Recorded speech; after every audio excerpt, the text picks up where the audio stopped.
सुप्रभात प्यारे बच्चों आज का हमारा विषय है चित्र वर्णन। चित्र वर्णन अर्थात चित्र का वर्णन। किसी भी चित्र को देखकर जब हम उसके बारे में लिखते हैं तो वह चित्र वर्णन कहलाता है। तो आज हम बात करेंगे कि चित्र वर्णन करने से पहले हमें किन बातों का ध्यान रखना चाहिए या चित्र वर्णन करते समय हमें किन बातों को नज़र में रखना चाहिए। सबसे पहले चित्र को ध्यान से देखना चाहिए। जो भी चित्र हमें दिया गया है उसको ध्यान से देखना चाहिए कि वह किस चीज़ का है। दूसरी बात ये है कि संपूर्ण चित्र किसका है ये बताना है कि हमें ये देखना है जो चित्र हमें दिया गया है उसमें क्या दिखाया जा रहा है या वो चित्र किस चीज़ का है। तीसरी बात, चित्र में कौन कौन सी क्रियाएं हो रही हैं उन्हें क्रम में लिखना है कि जो हमें उस चित्र में नज़र आ रहा है उससे हम एक क्रम में लिखेंगे कि वहाँ पर हमें क्या क्या कैसे कैसे नज़र आ रहा है। इसके बाद चित्र के माध्यम से कही जा रही बात को अपने शब्दों में समझाने का प्रयास करें। कहने का भाव कि चित्र में जो भी नज़र आ रहा है, जो भी हम समझ रहे हैं उसको हमने अपनी भाषा में अपने विचारों में लिखना है और अंत में अपने विचार लिखने हैं कि जो हमने चित्र में देखा उसके बारे में हमारे क्या विचार हैं, हम क्या सोचते हैं। क्योंकि जब भी कभी किसी भी चित्र को हम देखते हैं तो दो व्यक्तियों के विचार कभी भी एक जैसे नहीं होते। इसलिए ये कुछ ऐसी बातें हैं जिनको ध्यान में रखते हुए हम किसी भी चित्र का आसानी से वर्णन कर सकते हैं। बच्चों, आपकी स्क्रीन पर यहाँ नीचे आपको एक चित्र दिया गया है और साथ में उसका वर्णन किया गया है जिसके माध्यम से आप इन सभी मुख्य बिंदुओं को ध्यान से समझेंगे।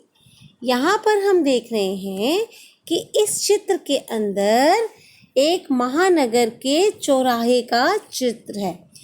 एक महानगर है जिसका ये चौराहा नज़र आ रहा है। लाल बत्ती होने के कारण सभी गाड़ियाँ जो यहाँ पर रुकी हुई हैं, हम देख रहे हैं कि गाड़ियाँ सड़क के ऊपर रुकी हुई हैं क्योंकि लाल बत्ती हो गई है।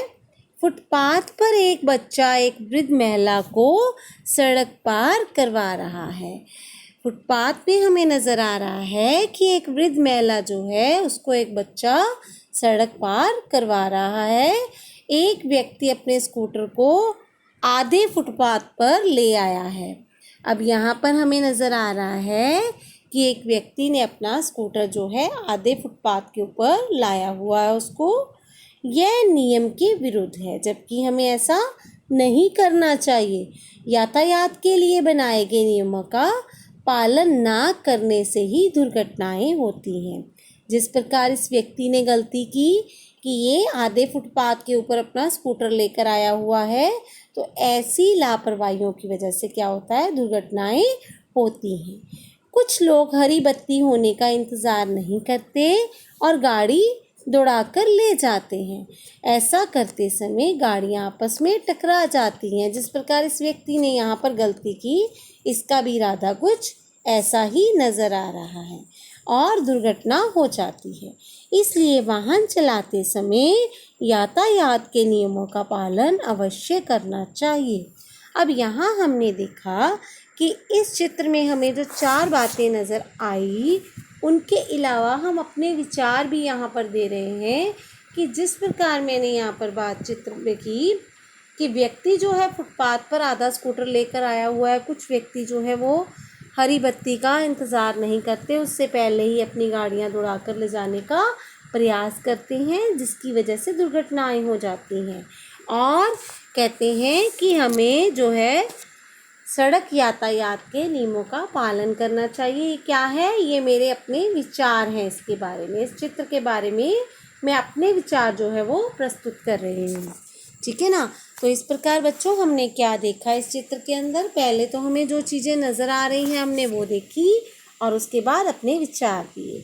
अब बच्चों इसके साथ ही आपको एक और चित्र स्क्रीन पर नज़र आ रहा होगा। इस चित्र का वर्णन आपने अपनी जो है उत्तर पुस्तिका में पेस्ट करके करना है। अगर आप ऐसा चित्र जो है पेस्ट करके उसका वर्णन करेंगे तब भी ठीक है, वरना आप क्या कर सकते हो कि यहाँ से चित्र को देखिए और अपनी उत्तर पुस्तिका में उसका वर्णन कीजिए। इसके साथ ही धन्यवाद बच्चों।